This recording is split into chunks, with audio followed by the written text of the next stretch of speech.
Okay, here's the final question that we're going to get to today. Kind of a combination fantasy and betting question.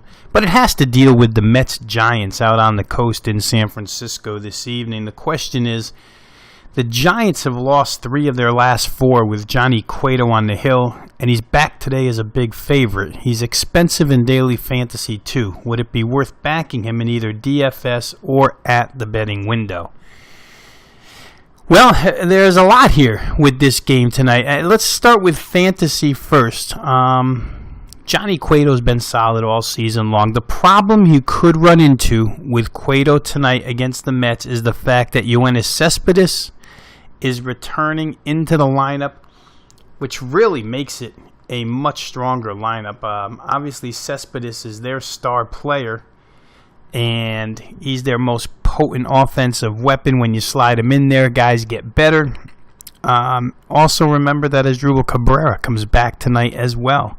Left-handed stick back into the middle infield. Solid bats. So there's a couple of bats in the Mets lineup tonight that, if Cueto were facing last night's lineup, perhaps it would be an easy call on Johnny Cueto. But with Cabrera and with Cespedes back this evening, makes it a little more difficult call where DFS is concerned. Obviously, it's their first day back. Both of these guys are coming off of the DL, and you don't know if they'll respond right away. There's a lot of guesswork involved in that particular question where DFS is concerned. When it comes to the betting window here, everything that I just said rings true for bettors tonight trying to choose between San Francisco and the New York Mets and the total if they so would like to. But I think the bigger question for Johnny Cueto, the win is definitely in line here because of the opponent. Steven Matz gets scratched because of some shoulder problems tonight. And in comes Seth Lugo. Now, you're going to run a bullpen pitcher out there for the Mets. Lugo has been working out of the Met bullpen recently. And, runs it up there about 94 miles per hour. He's got 2 or 3 different pitches. But the question in this whole thing is how long can he last in this contest, because Seth Lugo, as a relief pitcher, fresh off of, performing in Double-A at Birmingham as well. It's not a guy who, went through all 3 levels. He jumped from Birmingham into the bullpen.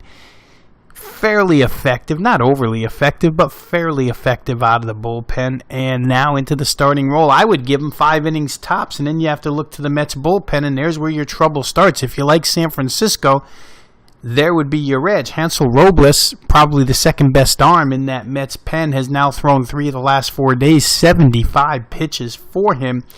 Addison Reed, if he were to throw tonight, which he very well could because he threw 14 pitches last night, but if he does, it would be his 3rd appearance in 4 days, 37 pitches in 2 of the last 3. If Jerry Blevins throws, the situational lefty for the Mets, I think it's a little easier on him. He's usually not asked to throw a full inning, although he has done it. But it would be his 3rd outing in 4 days. Also, you're looking at Josh Edgin, pitching back-to-back days, probably not available here. The only guy who's really rested and ready that's noteworthy, is Jeurys Familia, the closer. But can the Mets get to the closer spot with a lead? That's a big question here tonight. If you like San Francisco, it's a heavy price to pay. You can be creative if you like the Giants and work the run line here, because you can turn your $1.70 favorite into a $1.25 underdog. But to me, there's just too many questions in this game. Especially where fantasy is concerned, I probably would not play Cueto with Cespedes and Cabrera back in the lineup. And as far as betting the game is concerned, if it were me, I would probably go ahead and take my chances that this game goes over the total. You're looking at a number of 7.5 here. 5-3 ball game to me really doesn't seem out of the realm of possibility with these 2 pitchers and with the Mets enhanced lineup. So out of everything that we can potentially play here, I think that over the total of 7.5, and you only have to lay about a 15-cent vig, I think that would probably be the recommended way to go. To everybody who sent in a question, thank you very much here. We'll return maybe with some NFL preseason talk, some additional Major League Baseball talk. This is Rob Vino saying, hope all your bets tonight are good ones.